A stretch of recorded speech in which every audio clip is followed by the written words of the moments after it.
Shalom, selamat malam Bapak Ibu Jemaat yang dikasihi Tuhan yang saat ini mengikuti ibadah kategorikal ministry. Kita akan bersama-sama menaikkan pujian bagi Tuhan, dan saya mengajak untuk kita bersama-sama bersehati di dalam doa. Kami bersyukur kepada Allah Bapa yang kuasa yang menaungi setiap kehidupan kami dengan kasih rahmat dan pengampunan Tuhan. Biarlah hati kami boleh bersyukur melalui pujian kami kepada Tuhan. Engkau boleh dimuliakan Tuhan. Di dalam nama Tuhan Yesus Kristus. Haleluya, amin. Biarlah kesetiaan kita terus kepada Tuhan sampai seumur hidup. Tuhan memberikan kekuatan di dalam segala kelemahan untuk mengiring Tuhan. Amin.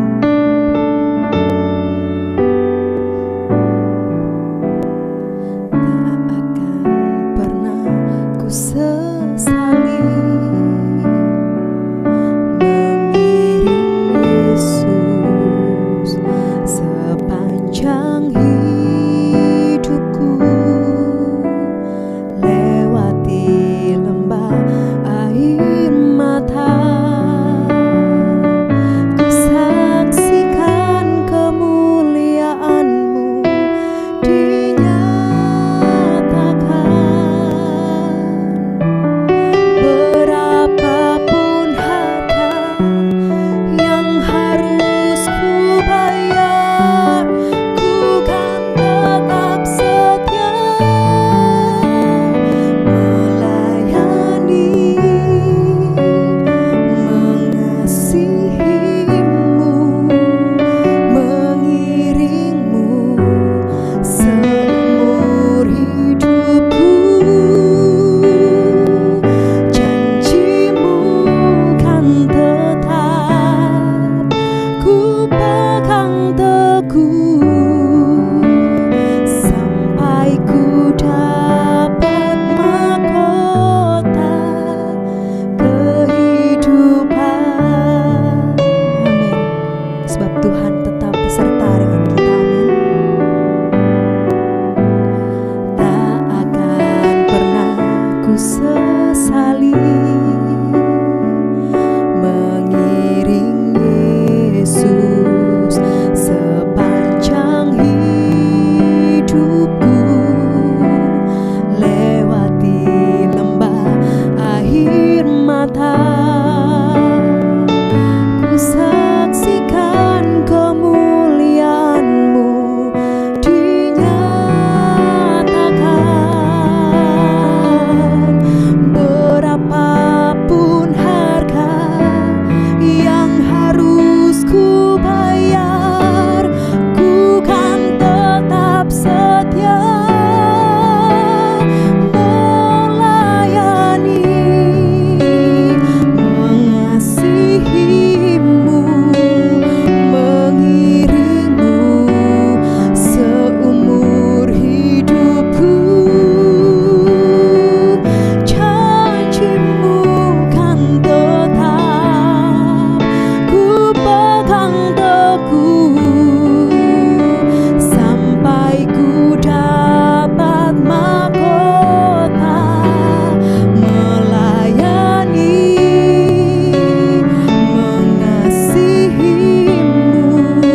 mengajak Bapak Ibu yang ada di rumah kita mau bersama-sama mengimani lagu ini dan nyatakan kepada Tuhan. Amin. Kami mau melayani dan mengasihi Engkau Tuhan. Melayani, mengasihimu, mengiringmu seumur hidupku. Janjimu kan tetap ku pegang teguh sampai ku dapat mahkota melayani. Amin. Mengasihimu, mengiringmu seumur hidupku. Janjimu kan tetap ku pegang teguh sampai ku dapat mahkota kehidupan. Sampai ku dapat mahkota, sampai ku dapat mahkota kehidupan. Sampai ku dapat mahkota kehidupan. Amin. Shalom, selamat malam Bapak Ibu Saudara yang dikasihi Tuhan. Malam ini sebelum kita belajar kebenaran firman Tuhan, kita akan sama-sama berdoa. Bapa, mengucap syukur buat kesempatan kami boleh kembali belajar kebenaran firman-Mu. Urapi hamba-Mu dan urapi semua yang mendengar kebenaran ini. Roh-Mu yang kudus menolong untuk kami dapat menangkap sesuatu dari pemberitaan firman yang kami dengar. Dalam nama Tuhan Yesus kami sudah berdoa. Haleluya. Amin. Bapak Ibu saudara sekalian, dalam pemahaman Alkitab malam ini kita akan sama-sama belajar dari kitab Amos pasal 1 sampai pasal 2 ya. Saya baca Amos pasal 1 ayat 1.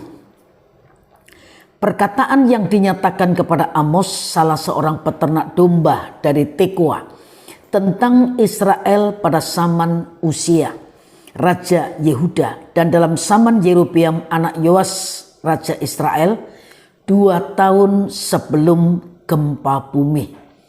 Di kitab Amos pasal 1 ayat 1 ini, Amos memperkenalkan dirinya sebagai salah seorang peternak domba dari Tekoa. Dan di Amos pasal 7 ayat 14, jawab Amos kepada Amasya, "Aku ini bukan nabi dan aku ini tidak termasuk golongan nabi, melainkan aku ini seorang peternak dan pemungut buah ara hutan." Amos berasal dari Tekoa, sebuah kota kecil dekat Yerusalem. Arti namanya penanggung beban. Amos bernubuat pada saat yang sama dengan Hosea. Amos bernubuat di daerah kerajaan utara Israel. Amos tampil sebagai nabi di kerajaan Israel sebelah utara pada waktu pemerintahan Raja Yerobeam, dan di Yehuda kerajaan sebelah selatan pada waktu pemerintahan Raja Uzia. Waktunya Amos tampil sudah disebutkan 2 tahun sebelum gempa bumi.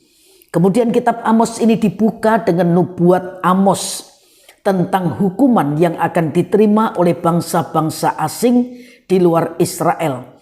Mereka adalah bangsa Damsyik, Gaza, Tirus, Edom, Amon, dan juga Moab. Apakah Amos mengatakan nubuat tentang hukuman kepada bangsa-bangsa ini ketika ada perayaan di Betel, karena wakil bangsa-bangsa itu ada di Betel? Kita bisa membaca itu di kitab Amos 7 ayat 10 sampai 17. Nah, alasan mereka dihukum itu sudah jelas. Kita bisa menemukan rumusan atau kuplet dimulai dengan ungkapan, karena 3 perbuatan jahat bahkan 4, aku tidak akan menarik kembali keputusanku. Setelah itu selalu disebutkan satu kejahatan tertentu, seperti kalau kita membaca di Amos 2 ayat 6 sampai 8, beginilah firman Tuhan.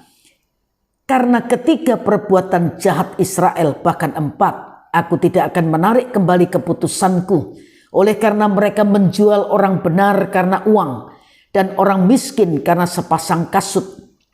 Mereka menginjak-injak kepala orang lemah ke dalam debu dan membelokkan jalan orang sengsara. Anak dan ayah pergi menjamah seorang perempuan muda sehingga melanggar kekudusan namaku. Mereka merebahkan diri di samping setiap mezbah, di atas pakaian gadean orang, dan minum anggur orang-orang yang kena denda di rumah Allah mereka. Bapak Ibu saudara sekalian yang dikasihi Tuhan, dengan terang-terangan Amos menyebut kejahatan yang dilakukan oleh orang Israel. Orang-orang kaya, orang-orang yang berkuasa, para pemuka yang menjual orang benar karena uang, dan orang miskin karena sepasang kasut. Artinya orang-orang miskin dijual sebagai budak oleh orang-orang kaya. Kalau kita melihat contoh di 2 Raja-Raja 4 ayat yang pertama, di sana dikatakan salah seorang dari istri-istri para nabi mengadukan halnya kepada Elisa sambil berseru, hambamu suamiku sudah mati, dan engkau ini tahu bahwa hambamu itu takut akan Tuhan. Tetapi sekarang penagih hutang sudah datang untuk mengambil kedua anakku menjadi budaknya. Jadi tanpa belas kasihan orang-orang kaya itu menuntut uang dari orang-orang miskin, sekalipun hutang mereka itu tidak lebih dari harga sepasang kasut. Barangkali itu ungkapan Ibrani untuk sejumlah uang yang tidak berarti, seperti seduit, sepeser, sebelah duit. Lalu Allah mengingatkan di Amos pasal 2 ayat yang ke-9, padahal akulah yang memunahkan dari depan mereka orang Amori yang tingginya seperti tinggi pohon aras dan yang kuat seperti pohon tarbantin. Aku telah memunahkan buahnya dari atas dan akarnya dari bawah. Mari renungkan sebentar kalimat ini. Kalau dipunahkan akarnya dari bawah, berarti sudah tidak ada harapan lagi untuk tumbuh, untuk hidup, apalagi berbuah. Nah, firman Tuhan berkata, akulah yang memunahkan orang Amori yang tingginya seperti pohon aras dan kuat seperti pohon tarbantin.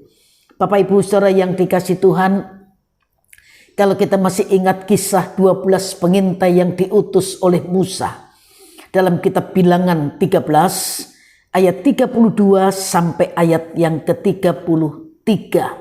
Bilangan 13 ayat 32 sampai 33. Juga mereka menyampaikan kepada orang Israel kabar busuk tentang negeri yang diintai mereka dengan berkata, negeri yang kami lalui untuk diintai adalah suatu negeri yang memakan penduduknya. Dan semua orang yang kami lihat di sana adalah orang-orang yang tinggi-tinggi perawakannya. Juga kami lihat di sana orang-orang raksasa, orang enak yang berasal dari orang-orang raksasa. Dan kami lihat diri kami seperti belalang, dan demikian juga mereka terhadap kami. Orang enak keturunan raksasa ini digambarkan seperti pohon aras yang tinggi dan kuat seperti pohon tarbantin. Berikut yang lain. Menginjak-injak orang lemah ke dalam debu. Ya, untuk ini kita akan membaca Ayub 24 ayat 2 sampai ayat yang keempat. Ada orang yang menggeser batas tanah, yang merampas kawanan ternak lalu menggembalakannya. Keledai kepunyaan yatim piatu dilarikannya, dan keledai betina kepunyaan seorang janda diterimanya sebagai gadai. Orang miskin didorongnya dari jalan, orang sengsara di dalam negeri terpaksa bersembunyi semuanya. Kalau kita membaca ayat seterusnya, Itu penindasan yang dilakukan mereka yang kuat. Perikopnya dikatakan Allah seakan-akan acuh tak acuh terhadap kejahatan. Dan masih ada lagi kejahatan yang dilakukan oleh orang-orang Israel. Mereka melanggar kekudusan. Alkitab berkata, ayah, anak dan ayah pergi menjamah perempuan muda. Orang Nasir dipaksa untuk melanggar nasarnya sekalipun ia bukan seorang Nasir lagi. Bapak Ibu Saudara bisa baca di Bilangan 6 ayat 1 sampai ayat yang ke-7. Sedang Nabi dihalang-halangi untuk menjalankan tugasnya sebagai Nabi. Nah, kalau kita membaca di kitab Amos pasal 7, perikop di atas ayat 10 dikatakan Amos diusir. Ya, Allah mengingatkan lagi di Amos pasal 2 ayat yang ke-10. Padahal akulah yang menuntun kamu keluar dari tanah Mesir dan memimpin kamu 40 tahun lamanya di padang gurun supaya kamu menduduki negeri orang Amori. Israel diingatkan, ketika kamu ditindas, hidup dalam perbudakan dan kesengsaraan di Mesir, maka Allah bukan hanya mendengar seruan mereka, tetapi Allah menolong, melepaskan mereka. Dari kitab Keluaran pasal 3 ayat 7 sampai 9 kita bisa melihat Tuhan berfirman, aku telah memperhatikan dengan sungguh kesengsaraan umatku di tanah Mesir, dan aku telah mendengar seruan mereka yang disebabkan oleh pengerah-pengerah mereka. Ya, aku mengetahui penderitaan mereka. Sebab itu aku telah turun untuk melepaskan mereka dari tangan orang Mesir dan menuntun mereka keluar dari negeri itu ke suatu negeri yang baik dan luas, suatu negeri yang berlimpah-limpah susu dan madunya, ke tempat orang Kanaan, orang Het, orang Hewi, orang Peris dan orang Yebus.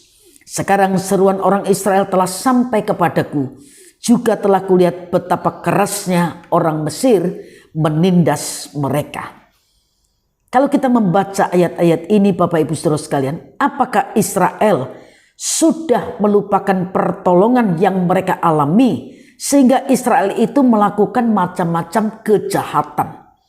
Kita belajar dari Alkitab, ketika Israel melupakan Allah, mereka berhenti menyembah, mereka berhenti memberikan persembahan, mereka berhenti mengandalkan Tuhan. Kita bisa melihat contoh di Alkitab orang yang melupakan Allah seperti Efraim.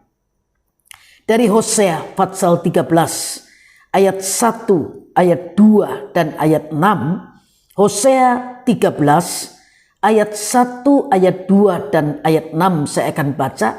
Apabila Efraim berbicara, gemetarlah orang. Ia diangkat-angkat di Israel, tetapi ia bersalah dengan menyembah Baal sehingga matilah ia. Sekarang pun mereka terus berdosa dan membuat baginya patung tuangan dari perak dan berhala-berhala sesuai dengan kecakapan mereka. Semuanya itu buatan tukang-tukang.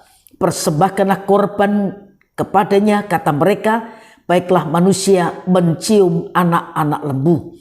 Ketika mereka makan rumput, maka mereka kenyang. Setelah mereka kenyang, maka hati mereka meninggi. Itulah sebabnya mereka melupakan aku. Kalau kita membaca kitab Hosea pasal 13 ini, Bapak Ibu Saudara sekalian, Efraim itu mendapatkan berkat kesulungan. Seharusnya berkat kesulungan itu kan haknya Manasya. Tapi Efraim itu sudah mendapatkan berkat kesulungan. Ditumpangi tangan kanan dengan Yakub kakeknya. Diangkat. Ayat 1 tadi berkata, kalau Efraim berbicara, orang gemetar. Dia diangkat-angkat di Israel, tapi ia bersalah dengan menyembah Baal sehingga matilah ia. 3 kesalahan besar yang dilakukan oleh Efraim. Setelah diangkat, Efraim tidak semakin mendekat kepada Tuhan, tidak semakin mengandalkan Tuhan, tapi kesalahan Efraim yang pertama menyembah Baal. Yang kedua, kalau saudara perhatikan kalimat yang saya baca tadi dikatakan, sekarang pun mereka terus berdosa. Ayat 2 ya. Kalimat sekarang pun mereka terus berdosa, itu kita bisa mengambil kesimpulan mereka melanjutkan kesalahannya, melanjutkan dosanya, dan membuat patung-patung tuangan dari perak dan berhala.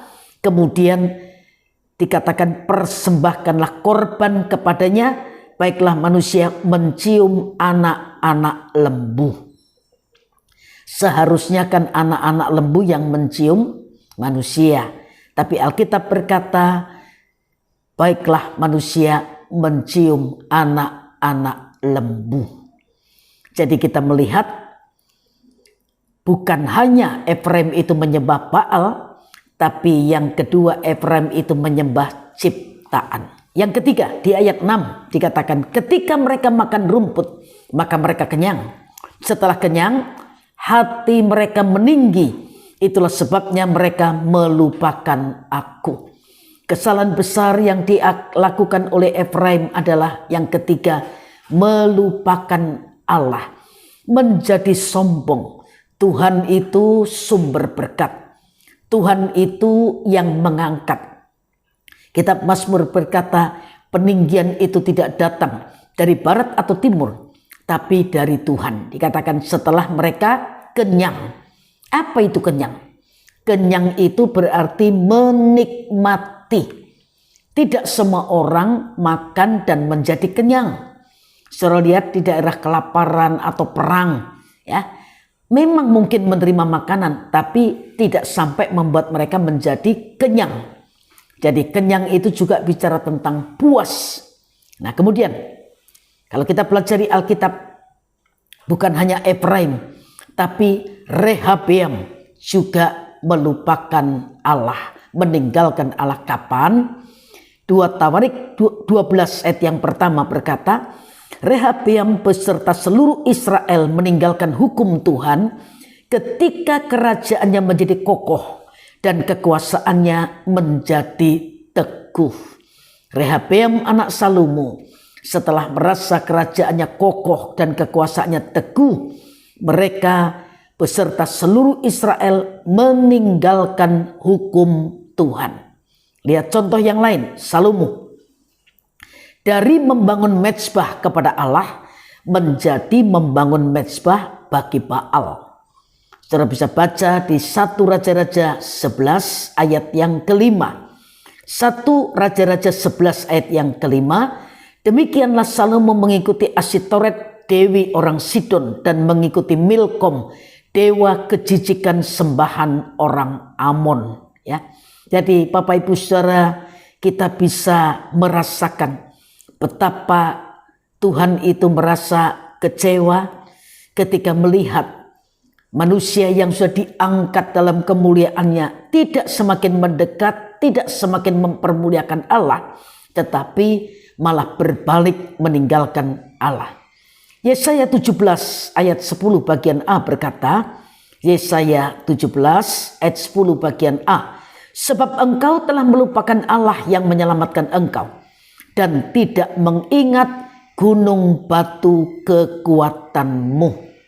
Bapak Ibu saudara sekalian, salah satu sifat terburuk manusia adalah pelupa. Ya, meskipun diyakini bahwa kapasitas otak manusia itu jauh lebih besar daripada kapasitas hard disk komputer terbesar sekalipun.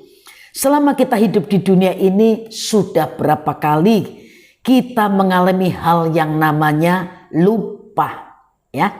Paling menyebalkan kalau yang ketinggalan karena kita lupa itu adalah handphone, dompet, kunci rumah, kunci motor atau mobil yang membuat kita penasaran dan segera menemukannya. Lupa nama orang pernah? Dan bagaimana jika yang sering kita tanya, yang sering kita lupakan itu adalah kebaikan Tuhan, ya. Tetapi yang dialami oleh bangsa Israel bukan pikun, tapi mereka sengaja melupakan Allah yang telah membawa mereka keluar dari tanah Mesir. Ciri utama manusia adalah ketidakpeduliannya kepada Tuhan. Mereka hanya peduli dengan diri sendiri, sibuk dengan urusan sendiri. Sebab itu digambarkan dalam Yeremia 2 ayat yang ke-13. Sebab 2 kali umatku berbuat jahat. Mereka meninggalkan aku sumber air yang hidup untuk menggali kolam bagi mereka sendiri, yakni kolam yang bocor yang tidak dapat menahan air. Menggali kolam yang bocor itu adalah pekerjaan yang sia-sia. Ya. Kalau kolam yang digali bocor, ya kita lihat itu seperti orang menangkap angin. Ya. Israel juga diingatkan dalam kitab Ulangan, tetapi waspadalah dan berhati-hatilah supaya jangan engkau melupakan hal-hal yang dilihat oleh mata sendiri, dan supaya jangan itu, ya, jangan semuanya itu hilang dari ingatanmu seumur hidupmu. Beritahukanlah kepada anak-anakmu, kepada cucu cicitmu semuanya ini. Nah, Bapak Ibu Saudara sekalian, kita sudah melihat perjalanan iman bangsa Israel. Sudah ditolong oleh Tuhan, tapi tidak makin mendekat, tidak makin menyembah, tidak makin mengutamakan Tuhan, tapi makin melupakan Tuhan. Sebab itu Daud berkata dalam Mazmur 103 ayat 1 dan 2, dari Daud, pujilah Tuhan hai jiwaku, pujilah namanya yang kudus hai segenap batinku. Pujilah Tuhan hai jiwaku, dan janganlah lupakan segala kebaikannya. Jangan lupa kebaikan Tuhan, dan juga jangan lupa terus berbuat kebaikan. Saat kita menanam padi, rumput bisa ikut tumbuh. Tapi saat kita menanam rumput, tidak pernah ada padi yang ikut tumbuh. Demikian juga saat kita melakukan kebaikan, kadang bisa muncul hal yang buruk. Tetapi saat kita melakukan keburukan, tidak ada kebaikan yang menyertainya. Sebab itu jangan bosan berbuat baik, walau kadang tidak sempurna. Rasul Paulus menasihatkan jemaat Galatia dengan berkata, jangan jemu-jemu berbuat baik, ya, kita akan menuai jika kita tidak menjadi lemah. Jangan bosan, ya, sekali lagi, jangan bosan terus melakukan kebaikan, walaupun tidak selalu kebaikan yang kita lakukan itu dihargai oleh orang lain. Tuhan itu adil. Siapa melakukan kejahatan pasti tidak luput dari hukuman, sekalipun mereka adalah umat kesayangan Tuhan. Karena Tuhan mau umat kesayangannya menjadi kesaksian, bukan malah ikut-ikutan tercemar hidup dalam dosa. Nah, Bapak Ibu Saudara sekalian, dalam nubuat Amos tidak ada garis pemisah antara orang Israel dan bangsa-bangsa lain. Tetapi karena kejahatan mereka, ya, kalau kita membaca lagi di kitab Amos pasal 3 ayat 1 dan 2, dengarlah firman ini yang diucapkan Tuhan tentang kamu, hai orang Israel. Tentang segenap kaum yang telah kutuntun keluar dari Mesir, bunyinya, hanya kamu yang kukenal dari segala kaum di muka bumi, sebab itu aku akan menghukum kamu. Ya. Bapak Ibu Saudara perhatikan, jadi kita melihat kalau kita menyimpulkan di kitab Amos pasal 1 sampai pasal 2, kalau Tuhan itu mau berbicara kepada umatnya, Tuhan bisa pakai siapa saja. Tuhan itu tidak dengan sukacita menghukum manusia. Jadi sebelum hukuman itu jatuh, Tuhan akan memakai siapa saja untuk menjadi penyambung lidah Allah. Seperti Amos, sekalipun profesinya hanya sebagai peternak domba atau pemungut buah ara. Yang kedua, saya ulang sekali lagi, tidak dengan sukacita dan serta-merta Tuhan itu menghukum perbuatan jahat umatnya, seperti yang dikatakan dalam Amos 3 ayat yang ke-7. Sungguh Tuhan Allah tidak berbuat sesuatu tanpa menyatakan keputusannya kepada hamba-hambanya para nabi. Jadi sekali lagi Bapak Ibu Saudara, tangkap kasih Tuhan. Tuhan itu tidak ingin kita sebagai anak-anaknya menderita. Kalau kita melakukan kesalahan, Tuhan akan pakai siapa saja untuk mengingatkan supaya kita tidak sampai menerima hukuman. Kita bisa melihat contoh di Alkitab, hukuman sudah diberitahukan. Tapi kalau manusia itu berbalik, bertobat, Allah bisa membatalkan hukuman itu seperti orang-orang Niniwe. Yang terakhir, yang ketiga, seperti Allah tidak menghendaki Israel melupakan pertolongan Allah dengan melakukan banyak hal-hal yang jahat, biar kita juga tidak melupakan pertolongan dan kebaikan Allah yang sudah kita alami. Jadi Bapak Ibu Saudara sekalian, belajar dari orang Israel.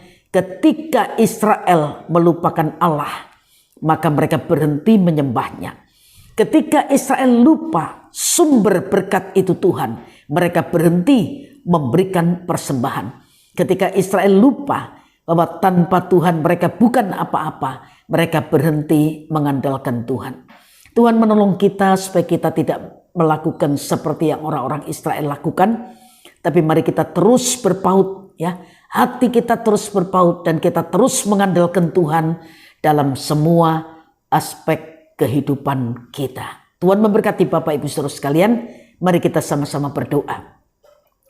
Bapa, bersyukur buat kebenaran firman-Mu yang terus mengingatkan kami agar kami tidak menyimpang dari jalan Tuhan.